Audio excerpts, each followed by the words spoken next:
Croyait qu'on avait atteint le summum de la connerie dans ce pays. On se disait c'est bon avec toutes les conneries qu'ils nous ont fait en presque 10 ans. Bon, normalement, le pire, il est derrière nous. Il n'y a plus qu'à attendre que le Mozart de la finance veuille bien quitter le pouvoir pour tourner la page. Eh ben non, mon ami, c'est pas fini. Peut-être la pire connerie de l'histoire administrative de France est sur le point d'arriver, et c'est pas dans 10 ans, c'est pas dans 5 ans, c'est dans exactement 10 jours. Je veux parler de la facturation électronique obligatoire, votée et validée, qui prend effet le 1er septembre 2026 au matin pour toute entreprise, petite, moyenne, grosse ou très grosse, et ça va être, je vous le dis déjà, une bombe à retardement, une usine à bugs, à cafouillage et à augmentation des prix, et finalement, peut-être l'étincelle, enfin l'étincelle, qui mettra le feu aux poudres et qui va déclencher dans ce pays la guerre civile qu'on prédit déjà depuis de nombreux mois, voire quelques années. Salut les amis, je m'appelle Ami Négociateur. Pour ceux qui découvrent la chaîne, j'aborde l'actualité, la politique et l'économie en toute franchise et sans langue de bois. Gilet jaune, père de famille et citoyen, j'interviens sur YouTube depuis un peu plus de 10 ans. J'ai traité les affaires Fillon, l'arrivée au pouvoir de Macron, sa réélection, les affaires Cahuzac, les affaires Big Malion, les affaires Sarkozy, ainsi que les fraudes, les arnaques au niveau des banques et des commerces.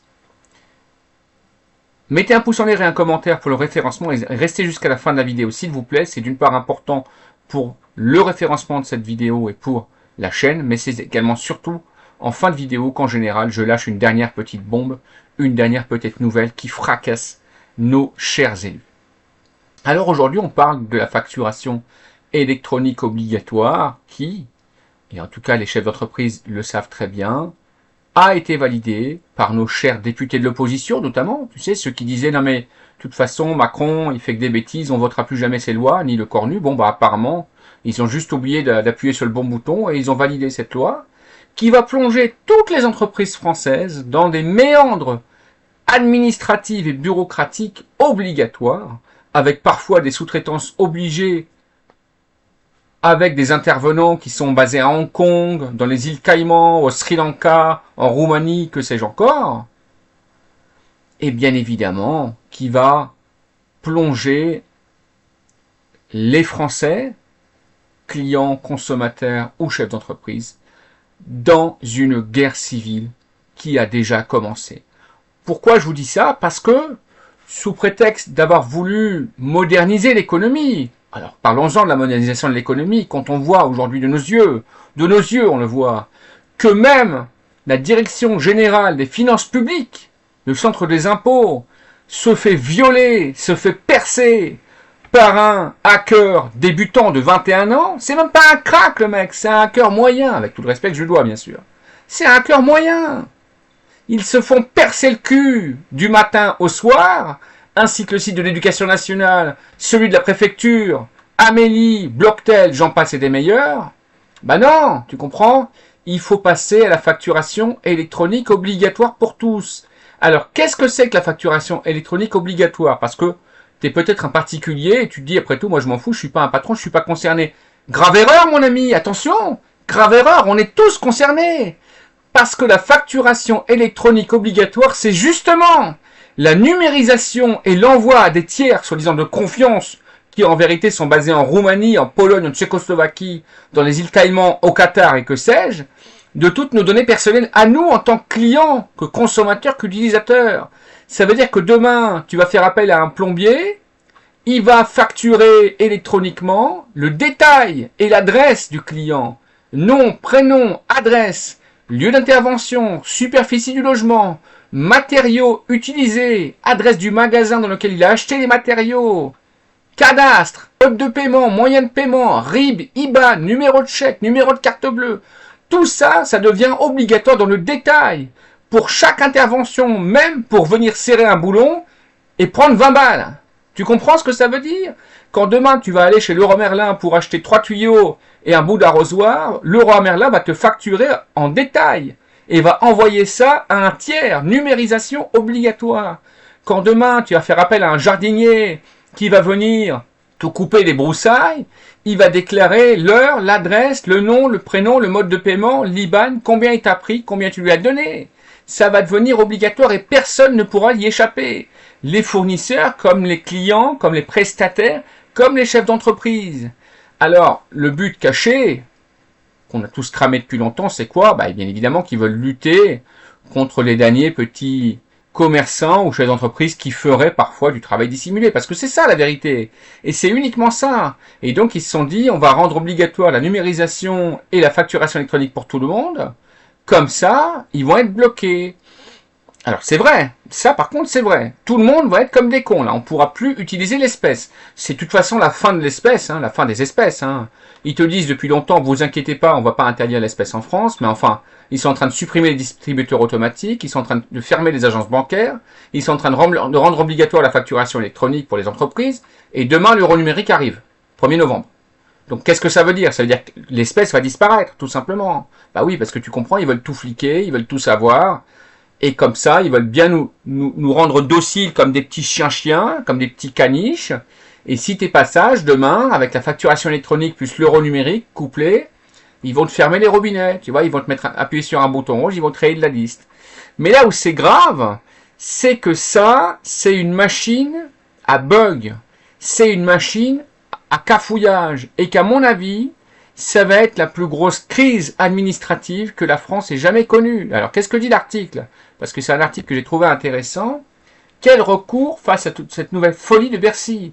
Ça va être un carnage. La scène frôle l'absurde, mais la comédie administrative vire cette fois au drame industriel. Alors même que la Direction générale des finances publiques sort à peine d'une vague de fuite de données d'une gravité vertigineuse, nos grands commis d'État continuent leur marche forcée. Bah oui, parce qu'il faut dire aussi la vérité aux gens.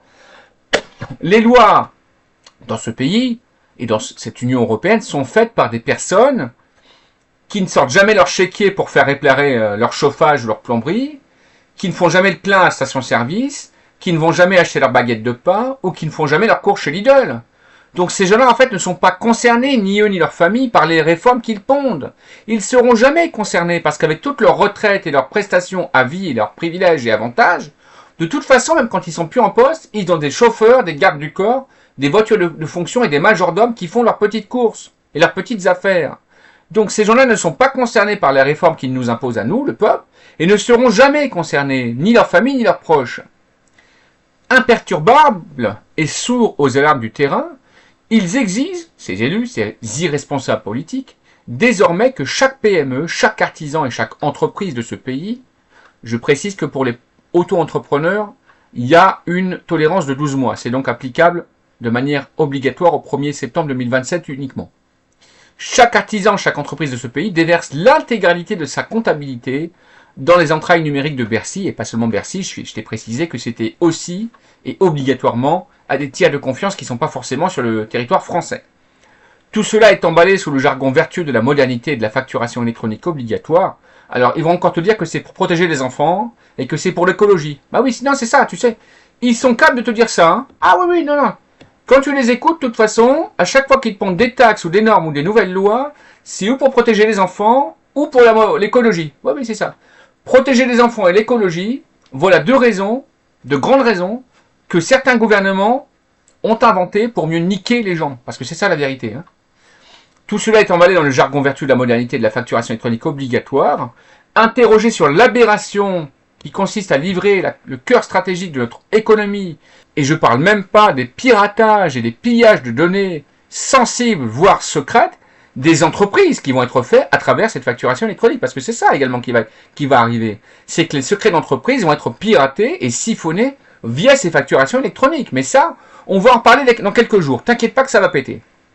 Donc, interrogé sur l'aberration qui consiste à livrer le cœur stratégique de notre économie à des serveurs dont la vulnérabilité est avérée, la haute administration récite son catéchisme avec ce flegme désarmant qui caractérisent les décideurs hors sol. C'est ce que je viens de te dire, ils sont complètement hors sol, ils ne sont pas concernés, ils ne le seront jamais par ces réformes. On nous jure que tout est prêt et que les plateformes ont été auditées. Ah bah ça va alors, si ça a été audité aussi bien que la DGFiP, que l'Éducation nationale, que Blocktel, qu'Amélie.fr et que le fichier Ficoba, qu'ont tous été piratés et repiratés cette année, alors on peut dormir tranquille. On peut dormir tranquille. Le risque zéro n'existe pas, mais admirez le tour de passe-passe. L'État octroie un droit de regard absolu, quasi panoptique, sur le quotidien de nos entreprises au nom du contrôle fiscal toujours plus intrusif. Par contre, petit aparté, les notes de frais des élus, là, quand ils vont faire les 400 coups, champagne, tailleur Chanel, chaussures Louboutin, caviar à gogo, jet set, jet ski, avion première classe, coca... Non, sucre en poudre, non, ne me fais pas dire ce que j'ai pas dit. Les femmes à gogo, etc., etc. Ça, par contre, les notes de frais, non, c'est pas déclaré, on peut pas regarder, on peut pas contrôler, on peut pas vérifier, non, touche pas au Grisby. Ça, par contre, faut pas dire ça, non. Mais au moment de garantir l'étanchéité de ce coffre-fort numérique, la puissance publique s'en lave les mains et s'en remet à la fatalité. C'est pas de notre faute, on n'est pas responsable, on n'est pas coupable, qui vont dire, bah oui, parce que ce sera confié à des tiers de confiance, soi-disant.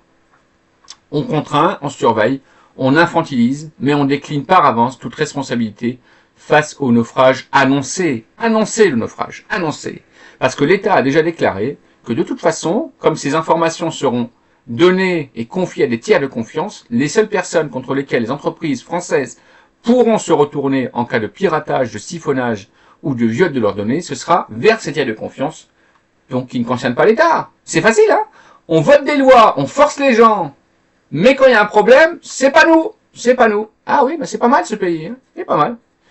C'est cette asymétrie morale qui détruit jour après jour le pacte républicain. Mais le pacte républicain, ça fait longtemps qu'il y en a combien un coup de pied dedans, voire un coup de hache. Et la confiance économique. Comment exiger une rigueur absolue d'entrepreneurs asphyxiés par la norme, tout en s'accordant un permis d'imprudence généralisé. Ben oui. À force de confondre souveraineté numérique et incantation technocratique, Bercy prépare une catastrophe industrielle. Quand le maillon faible cédera, car il cédera forcément, ce ne sont pas les bureaux ministériels qui payeront les dégâts, mais le tissu économique réel, livré pieds et poings, lié au piratage. Magnifique. Autrement dit, si ça fuite ne veut pas dire qu'on vous avait pas prévenu. On est techniquement prêt. Eh ben, on est bien barré, tiens. On est bien barré. Alors, franchement, petit message aux chefs d'entreprise et surtout aux jeunes, parce que malheureusement les moins jeunes, le mal est fait. Si vous avez dans l'idée de créer une entreprise en France, et je rappelle que pour les autres entrepreneurs c'est aussi obligatoire, mais ce sera applicable au 1er septembre 2027, abstenez-vous, réfléchissez bien avant de créer une entreprise dans le pays le plus taxé, le plus normé, le plus fiscalisé et le plus bureaucratique au monde, réfléchissez à 2 fois, sachant très bien que les lois changent tous les ans. D'accord? Et sachant très bien également un détail qu'il faut que je vous dise, et que je vous redise pour ceux qui le connaissent déjà, c'est qu'en termes de fisc, en termes d'impôts et de litige fiscal, c'est la seule partie du droit français dans laquelle la charge de la preuve est inversée. C'est-à-dire que vous êtes réputé coupable et que l'État est réputé avoir raison. Si le fisc français vous reproche une fraude, c'est donc à vous de prouver que vous n'avez pas fraudé, et pas au fisc de prouver que vous avez fraudé. La fraude fiscale est le seul exemple du droit français où la charge de la preuve est inversée. Vérifiez-le dans legifrance.fr, c'est officiel ce que je vous dis. Donc, ça nous promet de sacrées soirées et de sacrés pétages de plomb à venir. Mais moi, je vous dis une chose, si vous êtes entrepreneur ou jeune entrepreneur, réfléchissez bien avant de faire cette connerie. Réfléchissez bien, s'il vous plaît, parce que c'est votre vie entière que vous allez engager. Et engager sa vie entière, dans un pays où on est le plus taxé, le plus normé, le plus emmerdé, le plus bureaucratisé, le plus asphyxié au monde, sachant qu'en plus ça change tous les ans, franchement, des fois, ce serait peut-être mieux de se tirer une balle dans le pied. Moi je dis ça, je dis rien. Maintenant réfléchissez, partagez, commentez. C'était Ami Négociateur. Ciao.